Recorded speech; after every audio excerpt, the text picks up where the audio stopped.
माझ्या या छोट्याशा ब्लॉगमध्ये तुमचं स्वागत आहे। तर मी आज बनवत आहे मिरची, लिंबू आणि कारल्याचं सिंपल असं घरगुती पद्धतीचं लोणचं। ते तुम्ही 10 ते 12 दिवस स्टोअर करून ठेवू शकता फ्रीजमध्ये आणि खाण्यासाठी खूप चविष्ट लागतं। जसं आपण ठेचा बनवतो तसंच ते जसं आपल्या तोंडी लावण्यासाठी असतं तसं सेम ह्या प्रकारचं लोणचं आहे। तर मग चला, तर मी आता सगळं हे कट करून घेते। कारलं कट करून घेते, लिंबू हे फोडीमध्ये कट करून घेते आणि मिरच्या अशा अर्ध्या अर्ध्या कापून घेते। तर आता मी इथं कारलं हे चिरून घेतलेलं आहे छान। तर त्याच्यामध्ये आता मी मीठ टाकणार आहे।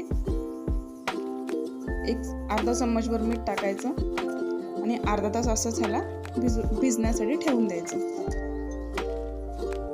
तोपर्यंत मी लिंबू चिरत आहे आणि मिरची। मी आता 5 मोठे लिंबू चिरून घेतलेले आहेत। एका लिंबूचे 8 भाग केलेले आहेत अशा प्रकारे। तर आता मिरची कट करते।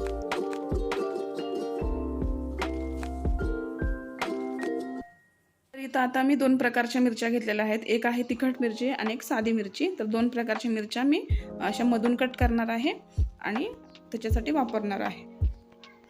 तर सर्व मिरच्या मी अशा प्रकारे कट करून घेतलेल्या आहेत। तर आपण चला आता फोडणी देऊया। तर आपण इथं आता पातेलं ठेवलेलं आहे, त्याच्यामध्ये 2 मोठे चम्मच आपण तेल टाकणार आहोत।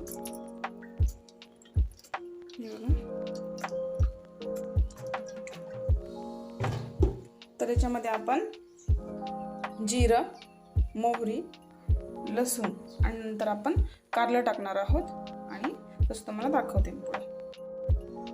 तर याच्यामध्ये मी आता 1 चम्मच जिरा,